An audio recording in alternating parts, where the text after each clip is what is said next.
This video will encompass 9 federal agencies: ANSI-ANAB-Board, Department of Interior, FBI, Department of Transportation, Federal Trade Commission, Department of Justice, FDA, Department of Commerce, Department of Homeland Security, and Department of Energy. These are only going to be the beginning.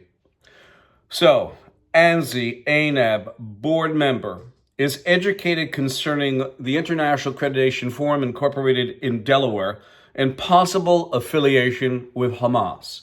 You will see that affiliations are very detrimental to the way we live. In fact, you'll have Mr. Christopher Wray, who said in many videos that I've done, and I've seen it on the news, that he said we must maintain vigilance over China. And you find out between 2015 and 2021, because of their membership on the American National Standards Institute Board, where they sit over by the American National Crediting Board, where the FBI and ANAB signed an alliance contract for laboratory accreditation. And what happened is the DFS, the Department of Forensic Science, which also sits on ANSI's board, part of the FBI, Washington, D.C., had to remove the certification because of improprieties. You'll see some of it in here. ANSI, the American National Standards Institute, is a private, not-for-profit, non-governmental entity that's been around for over 104 years. In 2015, Mr. Randy Doherty, at that time he was the vice president of ANAB, which ANAB at that time was owned 50-50.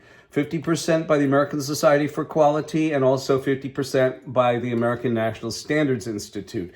He was also the chairman of the IAF and also the principal on the IAF tax form, which is the International Accreditation Form, which is incorporated in Delaware. He handed over leadership to this communist Chinese national, Zhao Jinwu, who's been involved with our quality since 1994. He is also, at this time, Zhao Jinwu is the chief executive of the China National Accreditation Services in Beijing, China. To add more credence, you have him in 2016, Randy, basically stating that congratulations, Zhao Jinwu, for chairmanship.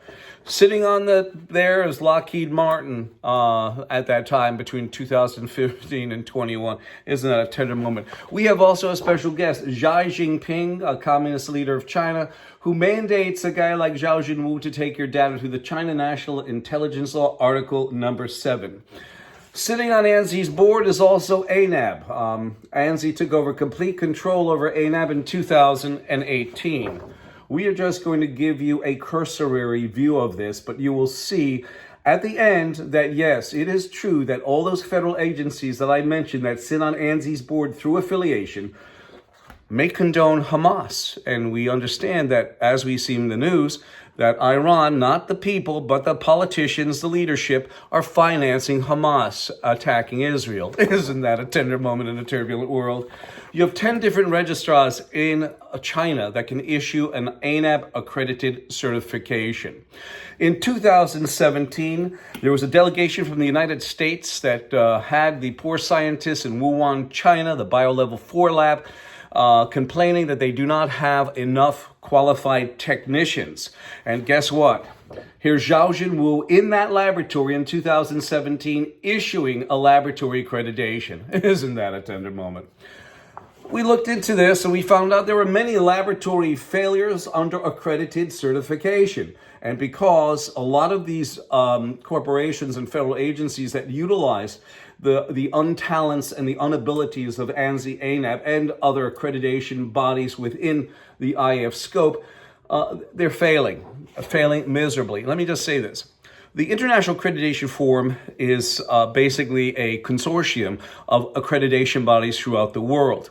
You'll find out also, and we have an email from Randy Doherty that explains that an IAF MLA, which is a multilateral agreement, or MRA, an IAF MRA, multi-regional agreement, is equivalent to ANAB. Let's bring up Pamela Sale, who's the chief cook and bottle washer there at ANSI-ANAB for laboratory accreditation. She stated under deposition in Texas because there were some failures. She said that one of the issues is that there is no commonly agreed upon set of standards that forensic labs, BioLevel 4 labs, I'm adding that in, phlebotomy labs, etc., have to use.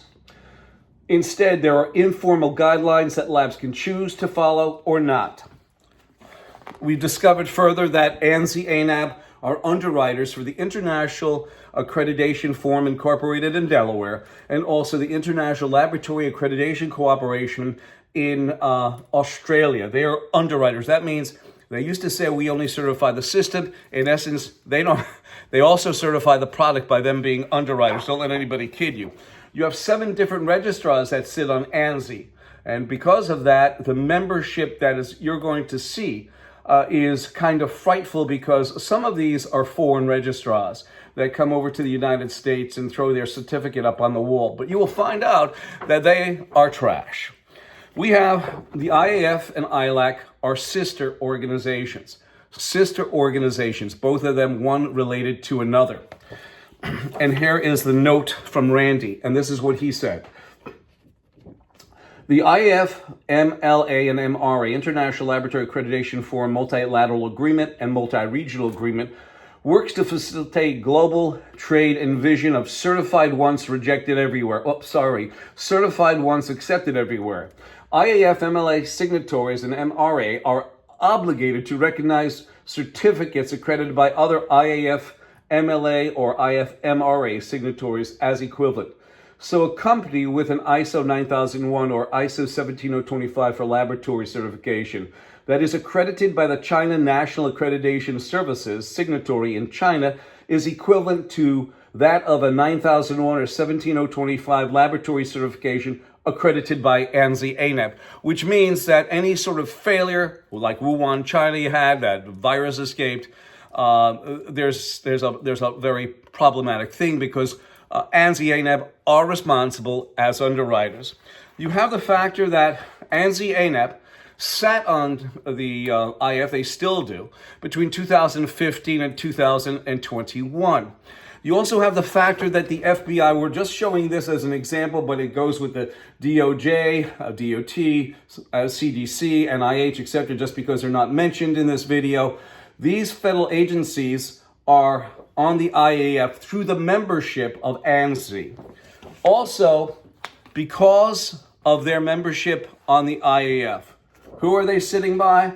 Iran and Pakistan. Here is their IAF. And they are IAF MLAs, which means they're equivalent in accreditation to ANAB. Do you got it, ladies and gentlemen? That means when Boeing has on their supplier portal that we only require ANSI-ANAB or internationally equivalent, because they're an IAF MLA, they can actually do a certification or registration or surveillance audit at Boeing if it was the perfect world, but it's not. I'm giving that as a truism, so to speak. You have ANSI-ANAB as members on the IF, sitting right over by Iran and Pakistan, and Iran is saying that they're financing Hamas. So does the board of ANSI, the board of directors, directors at large, members of ANSI, do they condone what is going on in the Middle East? They must, because they're sitting right by Iran and Pakistan on the IAF. If you think that's full of it, I'm sorry, ladies and gentlemen, it's a fact of fact. You have ANSI-ANAB sitting on the IAF, member FBI, DOT, DOJ, CDC, NIH, USDA, etc. They sit on the IAF right over by Iran and Pakistan. So they are affiliated with Iran and Pakistan. It's true. They're members together. They haven't left IAF yet. So guess what? They must approve and condone. Those federal agencies must approve and condone of the whole situation that's going on with the financing of Hamas from Iran into Israel. It's through affiliation, 203-556-1493, or Daryl, TQRS @yahoo.com. I thank you.